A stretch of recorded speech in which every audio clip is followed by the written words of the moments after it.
안녕하세요. ISMSP 윈의 김창준 기술사입니다. 블록체인 비트코인이 요즘에 굉장히 사람들이 관심이 많죠. 그렇기 때문에 블록체인을 통한 가상화폐 거래가 많이 이루어지고 있습니다. 그렇기 때문에 이제 정부에서도 가상자산 거래소에 대해서 이제 규제를 하고 있죠. 그래서 이번 강의에서는 블록체인에 대해서 이해, 그리고 블록체인 기술, 가상자산 거래소의 이해, 그리고 가상자산 거래소의 이제 보안에 대해서 알아보도록 하겠습니다. 목차는 지금 설명드린 것처럼 구성이 되어 있습니다. 세상에서 가장 비싼 피자라고 합니다. 이 피자가 현재 가격으로 한 500억 원 정도 된다고 합니다. 옛날에 이제 비트코인이 처음에 만들어졌을 때 1비트코인이 1달러였습니다. 지금 비트코인이 한 4만 달러 정도 되죠. 한 5천만 원 정도. 이때 당시에 이 피자를 구매하는데 비트코인이 한 100개 정도가 되었다고 합니다. 두 판을 구매하는데 실제 이 피자가 그때 구매했던 비트코인 구매 BTC로 구매했던 사진입니다. 이때만 해도 이제 비트코인이 1달러 정도밖에 안 됐는데 현재는 이렇게 많이 가치가 상승이 됐습니다. 비트코인이 처음에 시작된 거는 사토시 나카모토라는 누군지 모르죠. 지금 이 사람이 이제 호주 사람이라는 설도 있고 그런데 이 논문을 게재를 했죠. 그래서 신뢰 대신에 암호학적 증명, 이 기술을 통해서 거래 의사가 있는 두 당사자 간에 신뢰받는 제3자, 중앙의 보통 기관이죠. 제3자를 필요로 하지 않고 서로 직접 거래해주는 전자화폐 시스템이다. 철회가 전산적으로 불가능한 거래는 사기로부터 판매자를 보호하고 통상적인 제3자 예치 에스크로 방법은 구매자를 보호하기 위해 쉽게 구현될 수 있다. 그래서 거래 시간순의 전산적 증명을 의미하죠. 처음에 이 비트코인 논문에서는 블록체인이라는 단어를 사용하지 않았습니다. 블록이란 단어와 체인이란 단어는 나중에 등장이 되었죠. 여기서 시작이 됐습니다. 이거를 발전시킨 두 명의 중국인이 있습니다. 우지안과 잔커탄입니다. 우지안은 1986년생이에요. 나이가 그렇게 많지 않죠. 40도 안 됐는데 북경대학교 심리학, 경제학 학사 출신이고요. 잔커탄 같은 경우는 1979년생으로 이제 우지안보다는 7살, 8살 정도가 더 많죠. 7살이 많네요. 중국의 산동대학 전자정보과학과 기술전업 학사 출신인데 예전에 반도체도 만들어보고 셋톱박스도 만들어보고 전문 기술 엔지니어입니다. 우지안 같은 경우는 이제 경영이나 이제 홍보 쪽에 재능이 있었고 장커탄 같은 경우는 이제 채굴 기술 이런 기술적인 부분에 전문성이 있었습니다. 그래서 이제 두 사람이 우지안이 먼저 본인의 전 재산이 정확하진 않습니다. 뭐 2천만 원인가 투자해서 이 비트메인이라는 회사를 차렸고요. 이 장커탄을 영입을 해서 이런 비트코인 채굴 전문 회사를 설립을 한 거죠. 그래서 장커탄은 36%, 우지안은 20%, 장커탄이 더 지분이 많네요. 그래서 현재는 세계 최대의 채굴 업체 비트메인이 이제 생겼고요. 한 50% 이상 채굴을 하는 걸로 보입니다. 뭐 기계는 이제 뭐 중국에만 있는 건 아니고 이제 전 세계에 있겠죠. 중국에는 이제 불법으로 됐는지 모르겠지만. 그래서 이 두 사람이 이제 경영권 분쟁을 하면서 최근에도 좀 다툼을 하고 있습니다. 그래서 이렇게 비트코인 채굴을 위한 인프라가 설치가 되어 있죠. 이거 그러면 이제 블록체인에 대해서 한번 알아보겠습니다. 블록체인의 이제 기본적인 이해입니다. 먼저 이제 중개기관이 먼저 등장을 했죠. 예전에는 지인 간 직접 거래, 물물 교환을 했던 거죠. 그래서 주변 이웃과 아는 지인과 직접 거래했고, 이 사람 간의 신뢰가 이제 보장되는 경우만 거래가 이루어졌죠. 그러다가 이제 사회가 진보하면서 생산이 많아졌죠. 그러면서 이제 모르는 사람과 거래를 하게 됐습니다. 나는 고려인이다, 뭐 코레아, 뭐 그러면서 거래 지역이 넓어졌고, 모르는 사람과 거래하다 보니까 신뢰가 보장되지 않았죠. 그러려면 이제 신뢰를 할 수 있는 중앙의 중개기관이 필요해졌습니다. 그래서 중개기관이 보통 이제 은행이죠. 아니면 뭐 시장. 그래서 신뢰 보장 방안이 강구가 됐고, 중개기관을 연계해서 거래가 되면서 간접적인 신뢰가 보장되었습니다. 근데 이제 중개기관은 문제점이 있었어요. 신뢰를 해결하기 위해서 이제 도입이 됐는데 다양한 문제점이 발생했습니다. 독점적 지위를 악용해서 정보를 독점하는 거죠. 빅브라더, 뭐 컴퍼니, 뭐 이래서 음모론도 막 있고 그런데 이 수집된 개인 정보를 이제 목적의 용도로 활용하기도 하고, 뭐 악의적으로, 그리고 범죄로, 그리고 뭐 경제적 이익을 위해서 활용하죠. 중개기관 연계에 따른 고비용, 복잡한 절차가 있었죠. 사용자들이 중앙정보에 대한 접근 및 제어권 있었고요. 중앙집중 방식 구현을 위한 고비용의 문제가 있었죠. 은행 같은 경우 이제 인프라 설치하고 뭐 DR 센터도 만들고 뭐 이런 거 생각해 보시면 될 것 같고요. 보안적인 취약점이 있었습니다. 해킹이나 노출, 가용성 공격 문제가 있죠. 그래서 보안 대상이 노출됐고요. 내부자에 의한 개인정보 유출, 뭐 횡령이나 개인정보 판매 이런 건들이 생긴 거죠. 그리고 중개기관의 모럴 해저드, 기관 중앙 관리자의 도덕적 해이 문제점. 대표적인 사례가 리먼 브러더스, 영혼을 팔았다. 그래서 이제 펀드 같은 게 이제 망가지기 전에 막 다량으로 그 망가질 걸 알면서도 판매하고, 그래서 이제 펀드 구매자들을 이제 금전적인 손실을 일으키기도 하죠. 중개기관 문제점에 대한 대응 방식을 고민해 봤습니다. 독점적 지위, 악용, 정보 독점 문제가 있었고요. 중개기관 연계에 따른 고비용, 복잡한 절차 문제, 보안 취약점, 해킹 노출, 가용성 공격, 중개기관의 모랄 해저드.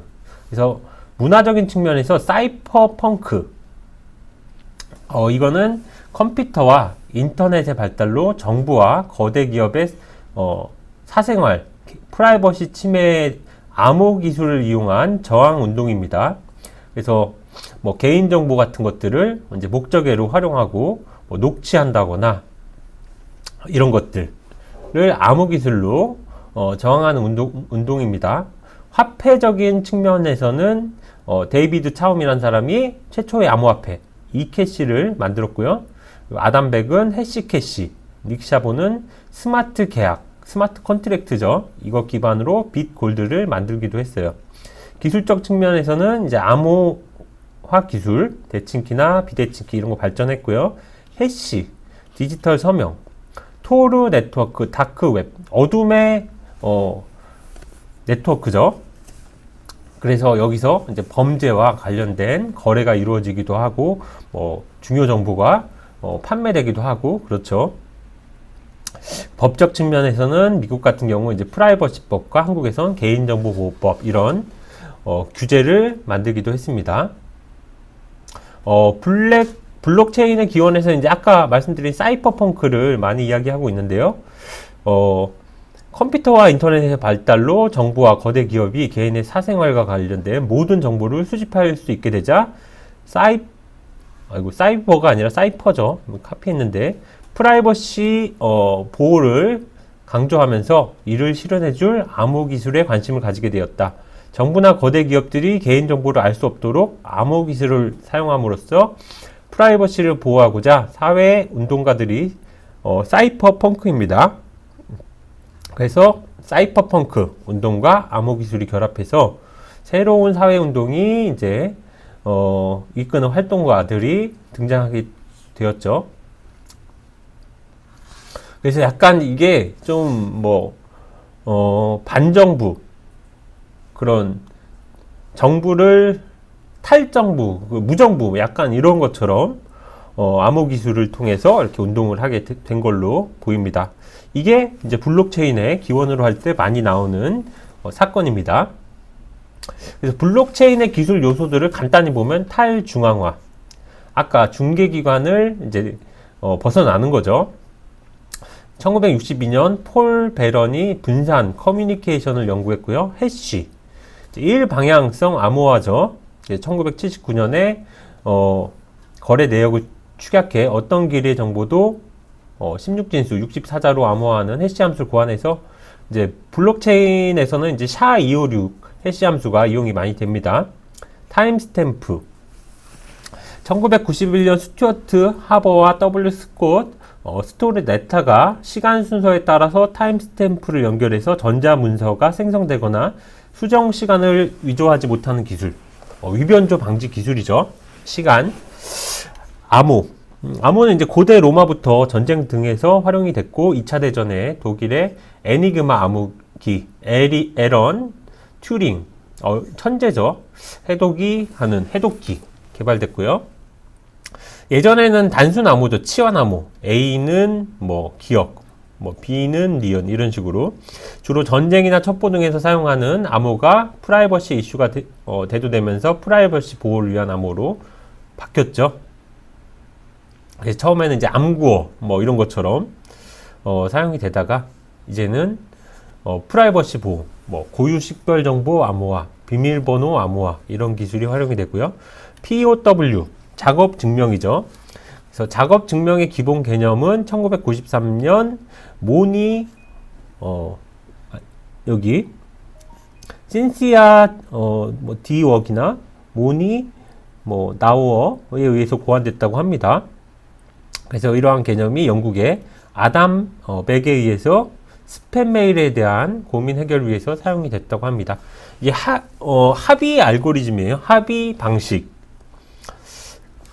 그래서 하나의 이제 오류나 위변조 이런 거에 대해서 다수가 증명하는 방식인데 시간이 좀 오래 걸리죠.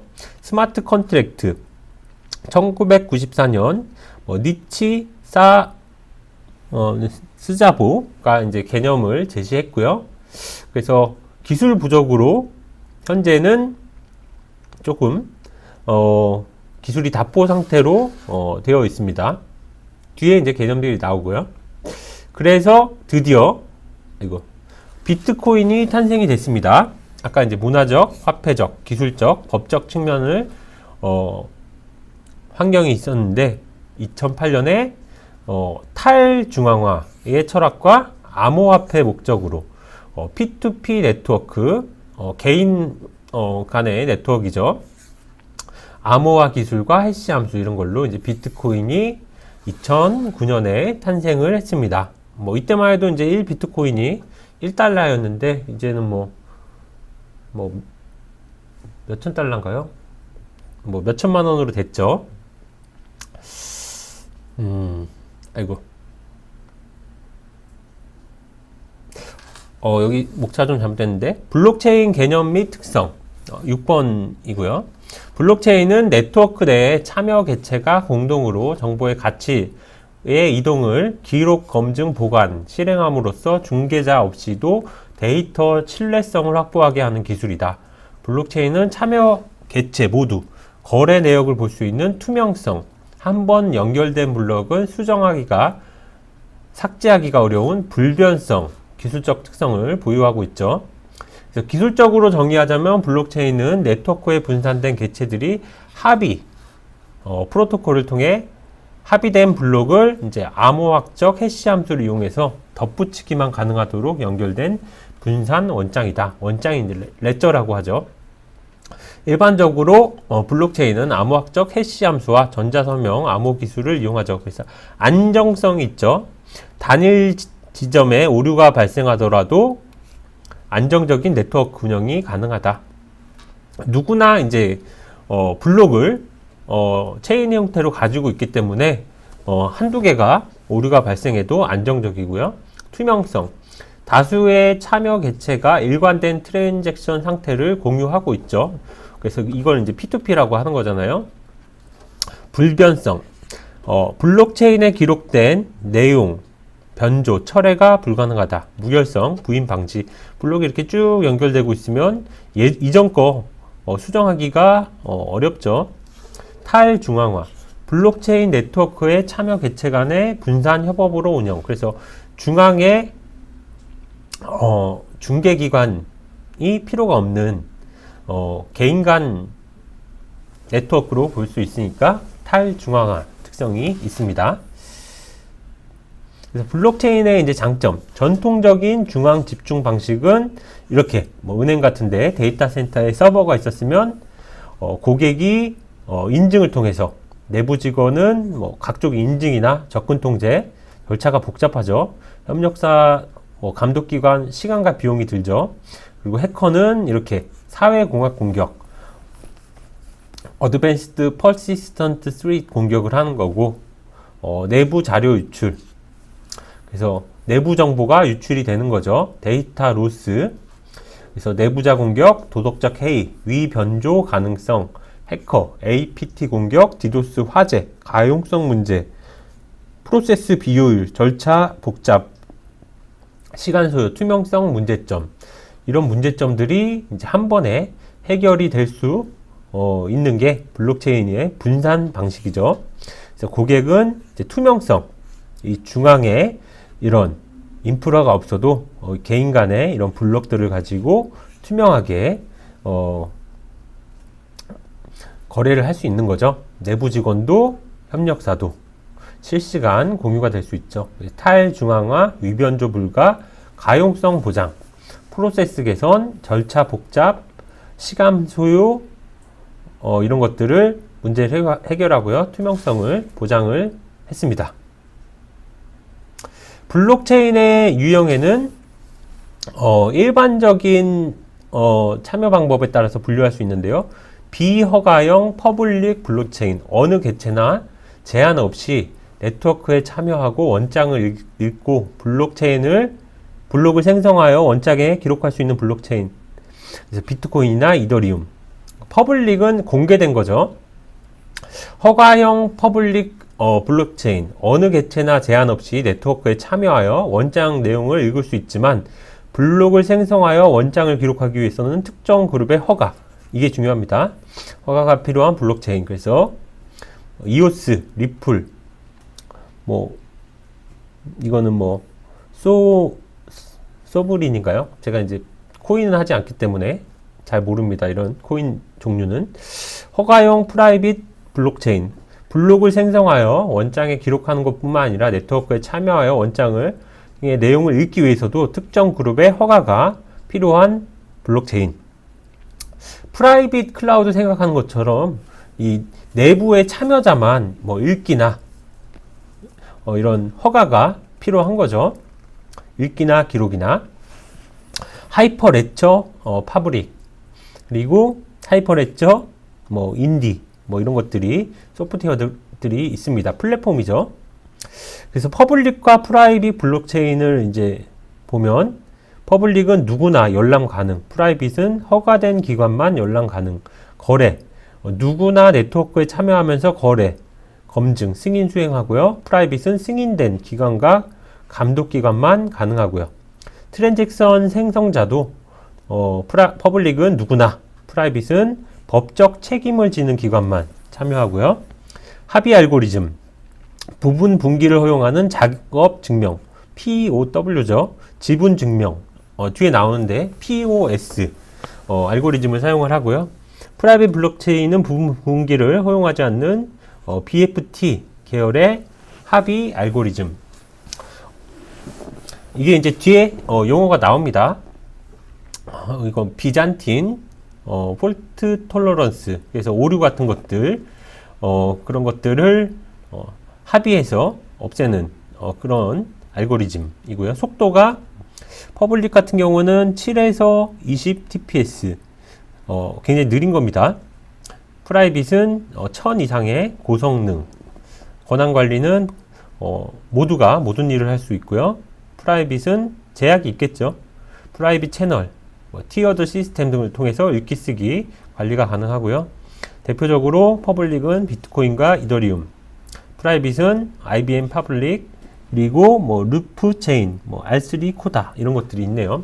그래서 완전한 프라이빗 블록체인은 하나의 기관 내에서 이 참여된 사람들만 읽기, 쓰기 이런 것들이 되는 거죠. 그래서 프라이빗 블록체인은 거래가 생성, 송금이나 스마트 계약을 하면 이 블록의 데이터를 저장을 하고 블록을 검증, 암호화를 한 다음에 분산된 네트워크에서 보상 분배, 거래 승인, 그 다음에 거래가 이제 완료가 되는 겁니다. 그래서 허가를 받은 사람들이 거래를 생성할 수 있고 거래 내용을 확인할 수 있고 블록 검증자가 될 수 있다는 게 차이가 있습니다. 프라이빗 블록체인 프로그램 제일 많이 쓰는 게 이제 하이퍼 레저죠. 그래서 리눅스 재단에서 이제 시작을 했고 이렇게 생겼어요.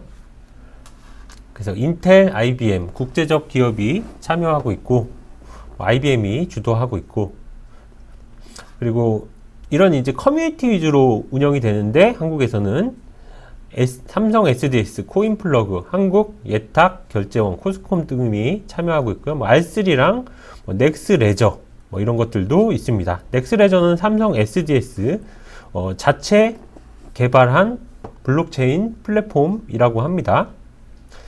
그래서 스마트 계약 같은 것들도 가능하다고 나오네요.